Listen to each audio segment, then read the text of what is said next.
বন্ধুরা, আজকে তোমাদেরকে বলবো সালভিয়া গাছ সম্পর্কে। এই ফুল গাছটিকে রঙিন ঋষিও বলে। এটি একটি শীতকালীন ফুল গাছ এবং সাধারণত এই ফুল গাছটি লাল ফুল দেয়। তবে লাল সালভিয়া ছাড়াও বেগুনি বা নীল সালভিয়া দেখা যায়।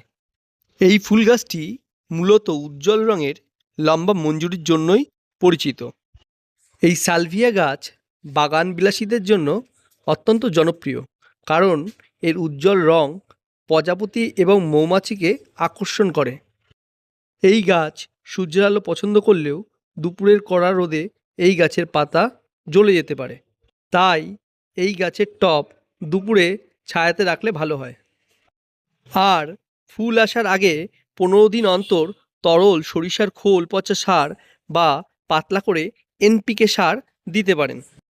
গাছটি যখন ছোট থাকে, অর্থাৎ 3 থেকে 4 ইঞ্চি, তখন গাছের মাথার দিকের পাতা ছিঁড়ে দিলে গাছটি ঝোপালো হয় এবং বেশি ফুল দেয়, আর দেখতেও খুব সুন্দর লাগে। আর এই গাছের গোড়া শুকিয়ে গেলে তবেই জল দেওয়া ভালো। আর গাছের গোড়ায় যেন একদমই জল জমে না থাকে, এতে শিকড় পচে যাওয়ার ভয় থাকে।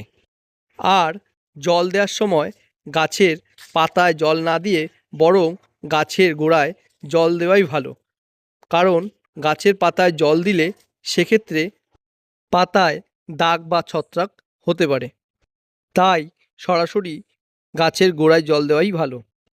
এই গাছগুলি রোপণ করার সময় একদম গায়ে গায়ে না লাগানোই ভালো, কারণ পর্যাপ্ত বাতাস চলাচল না করলে সেক্ষেত্রে ছত্রাক আক্রমণের সম্ভাবনা দেখা দেয়। আর এই ফুল গাছটি মৌমাছি, প্রজাপতি, হামিংবার্ড এদেরকে আকর্ষণ করলেও এই গাছের ফুলের গন্ধের কারণে খরগোশ এই গাছের থেকে দূরে থাকে। এই সালভিয়া ফুল গাছের ওপর পাতাগুলির ঠিক উপরে ডান্ডার মতো হয়ে থাকে, ঠিক এই কারণেই এই ফুলটিকে বহু দূর থেকে চোখে পড়ে। আর যদি সম্ভবপর হয়, মাসে একবার পটাশ সমৃদ্ধ সার বা হাড়ের গুঁড়ো ব্যবহার করলে ফুলের উজ্জ্বলতা বাড়ে। আর ফুল শুকিয়ে যেতে শুরু করলেই নিচের ডাঁটা সহ কেটে ফেলাই ভালো। এটি গাছকে নতুন করে ফুল ফোটাতে সাহায্য করে। আর ফুল গাছের এই শুকিয়ে যাওয়া ফুলকে কেটে ফেলার এই পদ্ধতিকে ডেড হেডিং বলে। এই পদ্ধতি অ্যাপ্লাই করলে গাছ আর বীজ উৎপাদন করার সময় পায় না, বরং পরবর্তীতে গাছ নতুন ফুল ফোটাতে সাহায্য করে।